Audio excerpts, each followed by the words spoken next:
वालेकुम जी। स्टूडेंट्स का अक्सर क्वेश्चन आता है कि सर मैं कौन सी डिग्री करूं। ये क्वेश्चन ज़्यादातर पूछते हैं जो एफएससी के इंटर के स्टूडेंट्स नहीं होते कि सर मैं बीएससी इंग्लिश करूं या बीएससी इंटरनेशनल रिलेशंस करूं या कि मैं बीएससी पॉलिटिकल साइंस करूं या कोई और डिग्री भी हो सकती है। इस टॉक के अंदर हम आपके इन तमाम सवालों के जवाब देंगे और आपको बताएंगे कि सीएसएस के लिए सबसे बेहतरीन डिग्री कौन सी है। अब आ जाए जनाब कि सीएसएस के साथ आपकी डिग्री का कोई ताल्लुक है कि नहीं। देखिए, अब आप जब आप बात करते हैं सीएसएस के फेल्योर की, तो आपका जो सबसे ज़्यादा फेल्योर रेट है वो तो ऑब्वियसली इंग्लिश के अंदर ही है।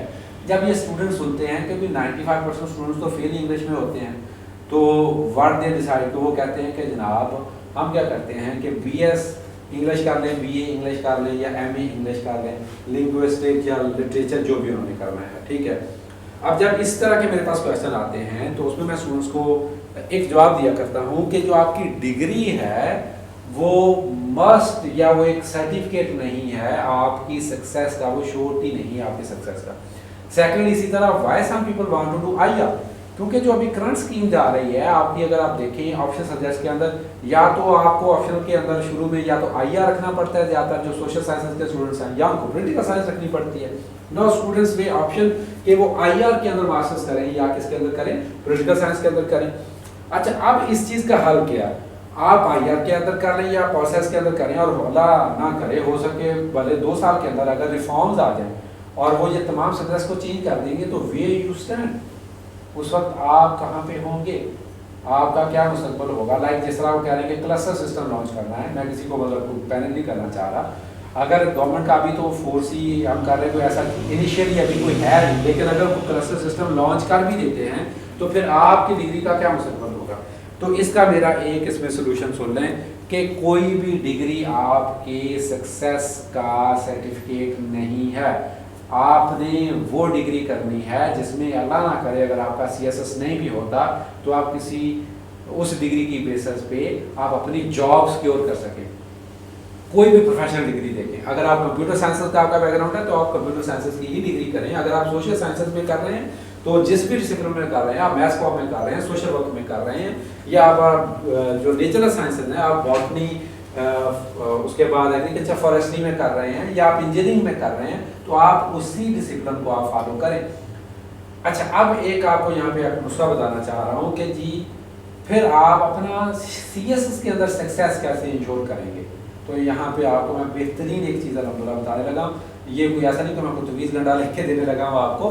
तो इसमें आप याद रखें कि एक ही जो हमने जो भी अपने करीबी दोस्तों में, अपने बैचमेट्स के अंदर या अपने स्टूडेंट्स के अंदर जो एक खूबी मैंने देखी थी, जिन लोगों ने भी सीएसएस को क्वालिफाई किया बड़े अच्छे नंबरों के साथ और बड़ी आसानी के साथ, उनमें एक ही खूबी थी, they were very good book readers. वो बहुत ही अच्छे बुक रीडर थे। मैं 2-3 यहाँ पे मिसालें कोट करना चाहूँगा। हमारे एक बैचमेट थे उस्मान डोगर, अल्लाह उनको गरीब रहमत करे, उनका जो है वो एक्सीडेंट, उनकी डेथ हो गई।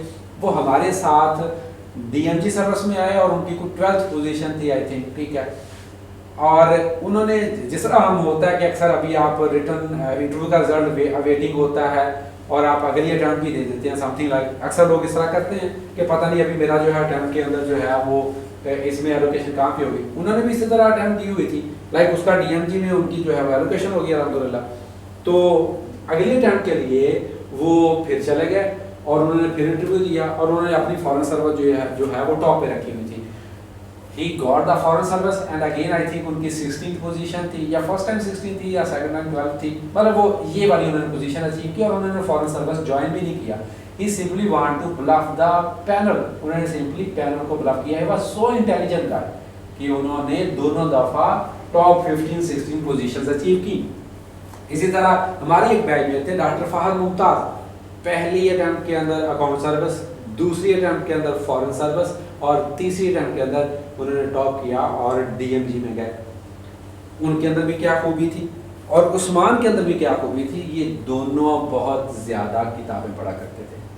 मैं उस्मान मेरे एकेडमिक ग्रुप में थे तो मैं उनको जब भी कभी देखता था, या हमारे हॉस्टल फेल होते जब भी कभी मैं देखता था, उनके हाथ में कोई किताब होती थी और वो मेरे ख्याल में 3 से 4 दिन के अंदर एक किताब खत्म करके अगले दिन हम देखते थे उनके हाथ में कोई और किताब होती थी। बाज़ औक़ात तो बल्कि उन्होंने 2-2 बुक्स पकड़ी होती थी, वो एक किताब खत्म करते थे दूसरी शुरू कर देते थे। Same goes with doctor Fahad Mumtaz. हम क्लास में बाज़ का गप्पे मार रहे होते थे और डॉक्टर फातिमा मुमताज़ जो है वो एक तो बहुत कम गो थे, इन दोनों के अंदर एक और बड़ी खूबी, बहुत कम गो थे। और डॉक्टर फातिमा मुमताज़ क्या कर रहे होते थे, वो अपनी किताबें पढ़ रहे होते थे जनाब, उन्होंने बुक्स रीड करनी है। अच्छा, अब बुक्स रीड कौन सी करनी, मैंने आपको 2 एग्जांपल्स बता दी। इस तरह मेरे कुछ और स्टूडेंट्स भी हैं, उमैर गुज्जर हैं, वो IRS सर्विस में एलोकेट हुए, उनकी भी सबसे बड़ी खूबी यही थी कि वो किताबें बहुत पढ़ते थे, ठीक है। अब आपने किताबें कौन सी पढ़नी है, अगर आप इंटर के स्टूडेंट्स हैं, आप ग्रेजुएशन के स्टूडेंट्स हैं और आप अभी से CSS की तैयारी करना चाह रहे हैं, तो आप कौन सी किताबें पढ़ें। देखिए, इसमें कोई एक फिक्स्ड लिस्ट नहीं है। You read books on history, you read books on literature, you read books on science, you read books on music, you read books on self help, जो बुक्स होती हैं जिस तरह habits, 7 habits of highly effective people, या atomic habits, या 5 club, जिस तरह इस तरह की वो बुक्स हैं। आप इसी तरह कुछ नॉवेल्स पढ़ सकते हैं। अच्छा, उसमें भी आप कोशिश ये करें कि जो आप बुक्स पढ़ें वो ज़्यादातर जो हैं वो इंग्लिश की बुक्स ही हों। उर्दू की भी आप इक्का दुक्का किताबें पढ़ सकते हैं, लेकिन इंग्लिश की ही बुक्स पढ़नी है। इनका फ़ायदा क्या होता है, इंग्लिश की बुक रीडिंग का फ़ायदा क्या होता है, और ये 2-4 नहीं पढ़नी, ये आपने एक हैबिट बनानी है। आप सिडनी शीलर के नावल पढ़ सकते हैं, जो रोमांटिक नावल हो या इवन सॉरी टू से सेक्सी नावल हो, भले ठीक है, आप वहाँ से स्टार्ट कर सकते हैं। मेरा फोकस किस चीज़ पे है, आपने बुक रीडिंग की क्या डेवलप करनी है, हैबिट डेवलप करनी है। अगर आपकी बुक रीडिंग की हैबिट डेवलप हो जाएगी, 2 चीज़ें होंगी आपकी, आपको पता भी नहीं चलेगा, आपका राइटिंग एक्सप्रेशन जो है वो बहुत बेहतर हो जाएगा, because reading leads to your writing expression. आपकी जो रीडिंग है वो डायरेक्टली आपके राइटिंग एक्सप्रेशन को क्या करती है, इंप्रूव करती है। आपको पता भी नहीं चलेगा, वक्त के साथ साथ आपकी वोकैबुलरी, जो वोकैब बैंक है, आपकी जो लफ्ज़ों का जो ज़ख़ीरा है आपका, वो बहुत बढ़ जाएगा। तो आपको किसी भी टेक्स्ट को पढ़ने में प्रॉब्लम नहीं होगा अगर आपकी बुक रीडिंग की हैबिट बन चुकी होगी, आपकी रीडिंग की स्पीड बहुत बढ़ चुकी होगी। अच्छा, ये तो आम से मैं आपको मैकेनिकल इसके बेनिफिट्स बता रहा हूँ। आपका विजन बहुत बेहतर हो जाएगा जब आप किताबें पढ़ना शुरू कर देंगे, आपका आर्गूमेंट लॉजिकल हो जाएगा, आपकी थिंकिंग एनालिटिकल और लॉजिकल हो चुकी होगी।